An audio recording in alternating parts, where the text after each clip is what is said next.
everyone, and welcome back to Sonya's Prep. Today I'll be sharing with you my donut recipe. If you follow me on Instagram or Facebook, you've seen that I've been trying out a few different recipes, and I finally found the perfect one that produces the most fluffiest, delicious gourmet donuts, and I can't wait to share it with you. I can't wait to see how you guys recreate this and decorate them with your family and your kids. When you do that, please tag me on Instagram. I'd love to see your creations. Now let's get into the recipe.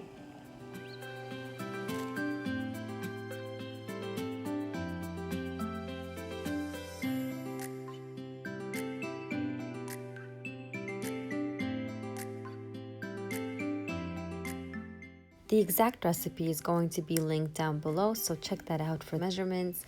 To start off, I'm going to be warming up 3/4 cup of milk. Once that's done, I add in 2.5 teaspoons of yeast, which is equivalent to 1 packet of instant dry yeast or rapid dry yeast.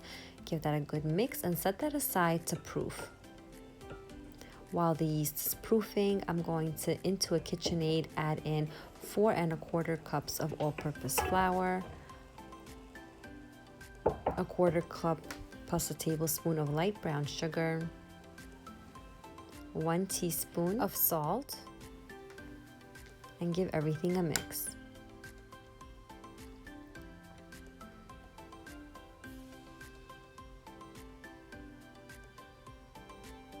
Add in the yeast mixture that started to get bubbly.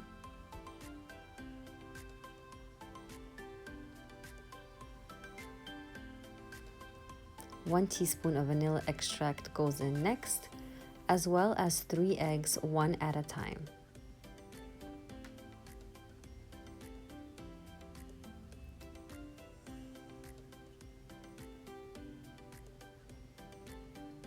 Mix everything until a dough forms,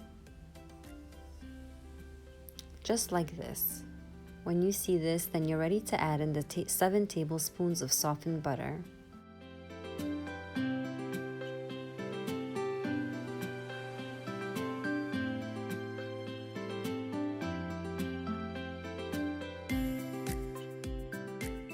Once all the butter has been incorporated into the dough, it's important to mix it for 15 minutes on a number 2 or 3 in a standing mixer. I know a lot of people are going to ask me if they can do this by hand, and I have tried to do this by hand, and it did not come out the same. It was not as fluffy and did not have that beautiful white ring around the donut, which shows you that it was properly mixed for at least 15 minutes in a mixer. But you can definitely try. You would just have to mix it for a much longer period of time by hand.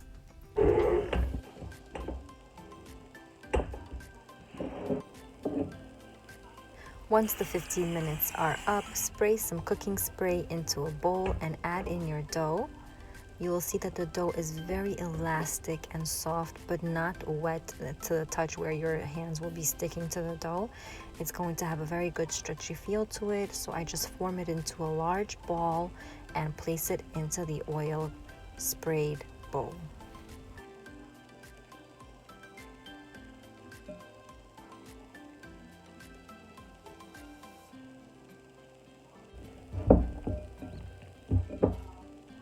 I cover the dough with a plastic wrap and let it rest for 30 minutes.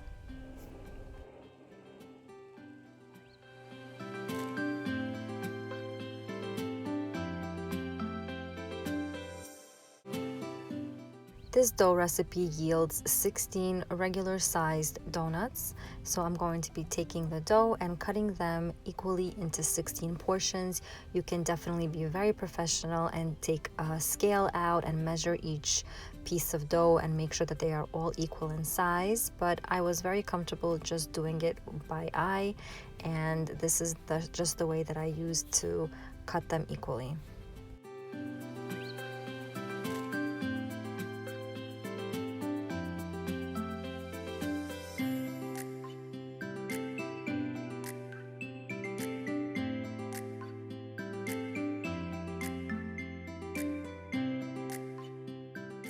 Now that everything is portioned out, I take each piece of dough and form it into a ball using this technique.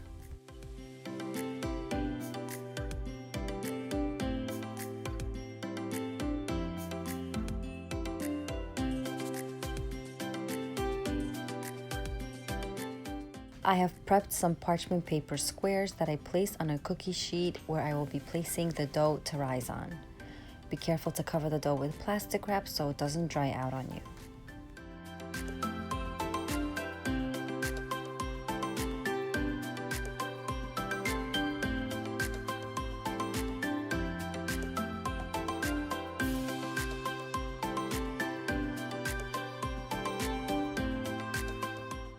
I cover everything loosely with plastic wrap and allow it to rise for 2 to 3 hours in an oven that is turned off until they're doubled or tripled in size.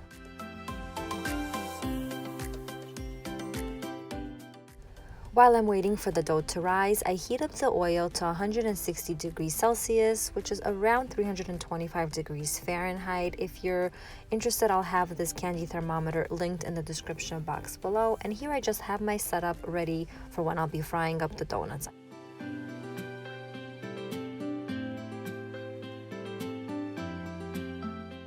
Here are the beautiful donuts that have risen so nicely. Now that the oil has reached its proper temperature, I'm going to be carefully taking the donuts with the parchment paper and placing them into the oil. Now the purpose of this is to not deform the donut. You'll just be touching the parchment paper and not the actual delicate dough, so it'll keep its beautiful shape.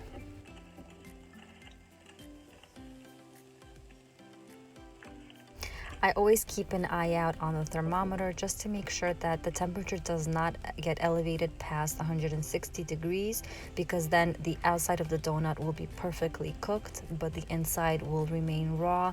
So I do keep an eye out and I am mindful of that. And the total cook time is about 2 to 3 minutes on each side.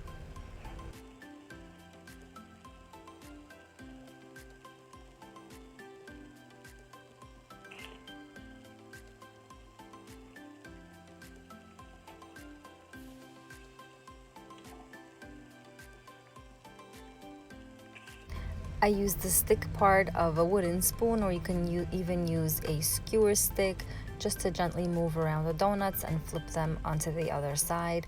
This just ensures that the donuts will keep their nice shape.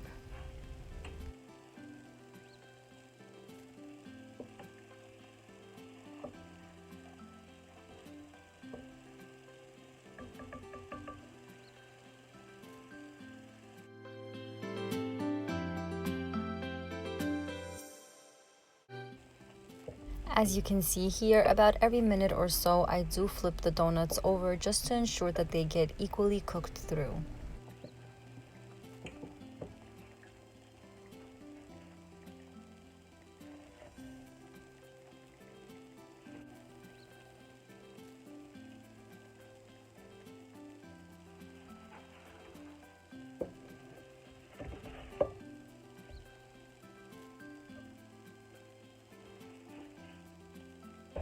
Once the donuts are out of the oil, I place them into the sugar that I have already prepared in a bowl and dredge them on all sides.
All 16 donuts have been fried, and I'm just going to wait a few minutes for them just to cool off a bit. I take a skewer and make holes on the tops of each of the donuts so that I can have a place of where to fill the donuts. Some people do it on the top, some people do it on the side. You can do it however you like. I'm just going to do it on the top because I find it to be the most prettiest when you see the decorations on the top of the donut. The first donut filling will be our jelly filling, which is very traditionally used in Hanukkah. I got these piping bags and tips on Amazon, and I'll have it linked for you down below in the description box. For our next filling, I'm going to have the dulce de leche cream. So I use equal parts cream cheese and the caramel cream, mix it all up and pipe them into the donuts.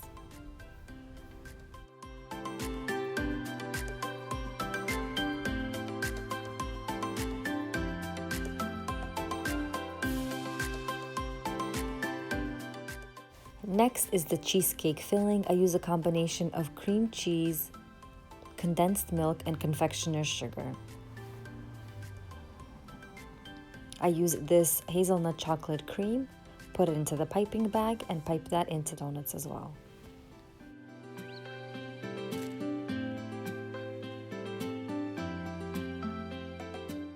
For the last filling, I use Lotus Biscoff cream.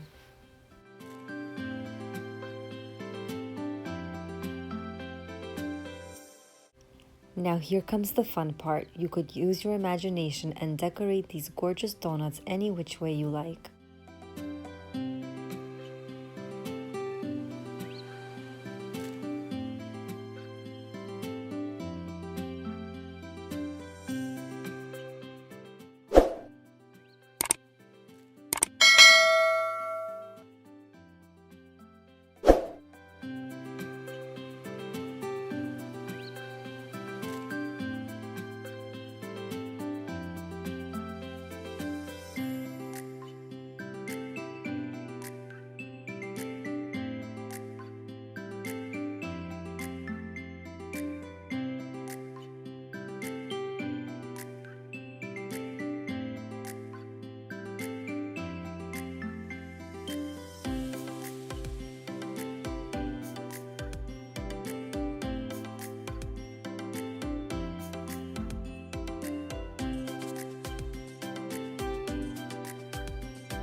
Here I just wanted to show you what these incredible donuts look on the inside and how soft and amazing they are.